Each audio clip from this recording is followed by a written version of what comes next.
ഇതൊക്കെ എന്തിനാ ചെയ്യുന്നത്? ഇവിടെ ഉള്ളവർക്ക് ആയുസും ആരോഗ്യം കിട്ടിയിട്ട് എനിക്ക് എന്തിനാ? ഓരോ വേഷം കെട്ടലാണ്. രാത്രി മുഴുവനും പട്ടിണിയും നേരം വെളുത്ത നനഞ്ഞൊട്ടി നിന്ന് പ്രാർത്ഥനയും. ഛെ.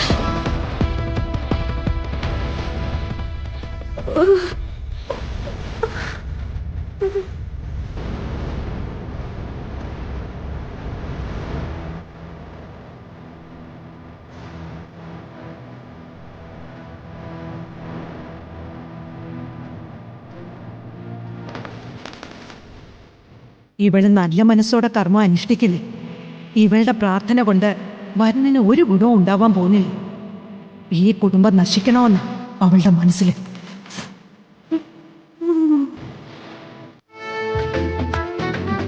എന്താ ശരത്തെ?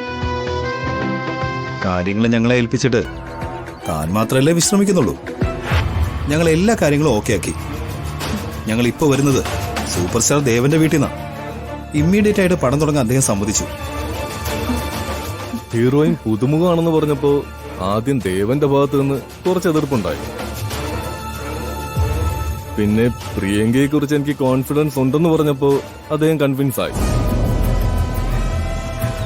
ദേവന്റെ നായികയായി ഒരു തുടക്കം കിട്ടുന്നത് പ്രിയങ്കയുടെ ഒരു ഭാഗ്യമാണ്. അതില് സംശയം എന്താ സർ? പ്രിയങ്ക, ആറ്റുവാശ്ശേരി പ്രൊഡക്ഷൻ ബാനറിന്റെ എല്ലാ നൂലാമലകളും അവസാനിപ്പിച്ച് കമ്പനി രജിസ്റ്റർ ചെയ്തു. കമ്പനിയുടെ പേരിൽ പ്രിയങ്കയ്ക്ക് ശരത്തിന് ഉപയോഗിക്കാവുന്ന രീതിയിൽ ബാങ്ക് അക്കൗണ്ട് സ്റ്റാർട്ട് ചെയ്തു. ഇനി നേരെ പ്രൊഡക്ഷനിലേക്ക് കടക്കുകയാണ് നല്ലത്. ശക്തിയായ ഒരു പ്രൊഡ്യൂസറായിട്ട് ഒരു വനിത വരുന്നു എന്ന് പറയുന്നത് ഒരു അട്രാക്ഷനാണ്. അതും ദേവന്റെ ഹീറോയിനായിട്ട് എന്നുകൂടി പറയുമ്പോൾ it's like A double promotion. പിന്നെ ഞാനെന്ന് പറഞ്ഞിരുന്നില്ലേ, ദേവമംഗലം ബാലൻ തിരുമേനി, ഞങ്ങൾ 3 പേരും കൂടി അദ്ദേഹത്തെ പോയി കണ്ടിരുന്നു. എന്നിട്ട് അല്ല, നാളെ എന്തോ നല്ല മുഹൂർത്തമുണ്ടോ? അതെ, എനിക്ക് കൃത്യമായിട്ട് അറിയില്ല. പക്ഷെ നാളെ എന്തോ മുഹൂർത്തത്തിന് പ്രത്യേകതയുണ്ട്. വീട്ടില് പൂജയ്ക്ക് വന്ന തിരുമേനി അങ്ങനെ എന്തോ പറയുന്നത് കേട്ടു. യെസ്, അത് തന്നെയാണ് ബാലൻ തിരുമേനിയും പറഞ്ഞത്. നാളെ സന്ധ്യക്ക് നമുക്ക് നമ്മുടെ പടത്തിന്റെ ഷൂട്ട് തുടങ്ങാം. നാളെയോ? എന്തായി പറയുന്നത്? കാര്യങ്ങളെല്ലാം സെറ്റ് ആയിക്കൊണ്ടിരിക്കുകയല്ലേ. ഉണ്ടായിരുന്ന സെറ്റപ്പിൽ നിന്ന് പ്രൊഡ്യൂസറെ ഹീറോയിനും മാത്രം മാറുന്നു. പകരം പ്രിയങ്ക വരുന്നു, അത്ര തന്നെ. ശരത്തെ, നാളെ ആ കണിമംഗലത്ത് വരുണിന് വേണ്ടിയുള്ള പൂജ പൂർത്തിയാവുന്നേ. നാളത്തെ ദിവസം കഴിഞ്ഞാലേ ഞാൻ ഫ്രീ ആവൂ. അതിന് പ്രശ്നമുണ്ടല്ലോ പ്രിയങ്ക. നാളെ ഈ ഒരു പ്രത്യേക മുഹൂർത്തത്തെ നമ്മൾ ഉപയോഗിച്ചില്ല എങ്കിൽ പ്രിയങ്കയുടെ നാളനുസരിച്ച് 1 വർഷം കഴിഞ്ഞേ നമുക്ക് ഈ പ്രൊജക്റ്റിലേക്ക് കടക്കാൻ പറ്റൂ. അത് അദ്ദേഹം പ്രത്യേകം പറഞ്ഞു. ഒരു നടിയുടെ ജീവിതത്തിൽ 1 വർഷം കടന്നു പോവുക എന്ന് പറയുന്നത് ചെറിയൊരു കാര്യമല്ല. പക്ഷെ എനിക്ക് എന്ത് ചെയ്യാൻ പറ്റും? ഇത്രയും പണം എനിക്ക് തരുന്ന വരുണിനോട് എനിക്ക് ചില കമ്മിറ്റ്മെന്റ്സ് ഇല്ലേ? അദ്ദേഹത്തിന്റെ ഐശ്വര്യത്തിന് വേണ്ടി ഈ പൂജ. അറ്റ്ലീസ്റ്റ് ഞാനത് പൂർത്തിയാക്കി കൊടുക്കെങ്കിലും വേണ്ടേ? എന്നേക്കുമായി അയാളെ ഉപേക്ഷിച്ച് പോകാൻ പോകുന്ന പ്രിയങ്കയ്ക്ക് അത് നടന്നാലെന്താ, നടന്നില്ലെങ്കിൽ എന്താ? പ്രിയങ്ക സ്വന്തം ലൈഫിനെ കുറിച്ച് ചിന്തിക്കുക. പ്രിയങ്ക, ഞാൻ നിർബന്ധിക്കില്ല.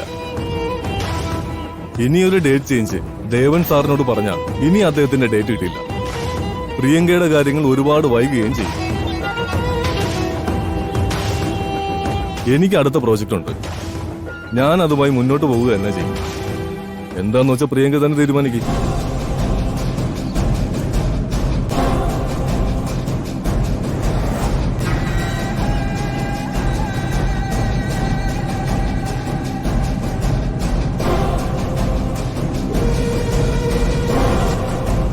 എന്നും അതെ, എന്തെങ്കിലും കാര്യങ്ങൾ ശരിയായി വരുമ്പോ അപ്പോ പ്രിയങ്കയ്ക്ക് ഒരു തടസ്സമുണ്ടോ? ഇതും ഇങ്ങനെ തന്നെ അവസാനിക്കുന്ന എനിക്ക് തോന്നുന്നു. ശരത്തെ, ഞാനൊന്ന് പറയട്ടെ. എനിക്കൊന്നും കേൾക്കണ്ട. ഇതും കൂടെ മുടങ്ങി കഴിഞ്ഞാൽ ഞാൻ ഈ ഫീൽഡേ വിടും.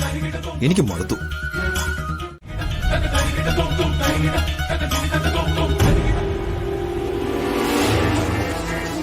സർ, എനിക്ക് സമ്മതോ?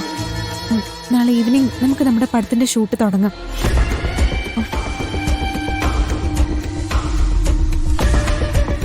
എനിക്ക് എന്റെ ഭാവി നോക്കിയേ പറ്റൂ.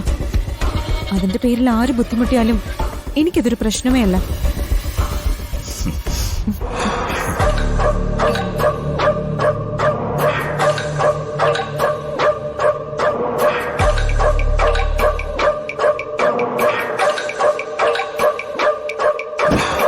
എല്ലാം ഓക്കെ അല്ലേ?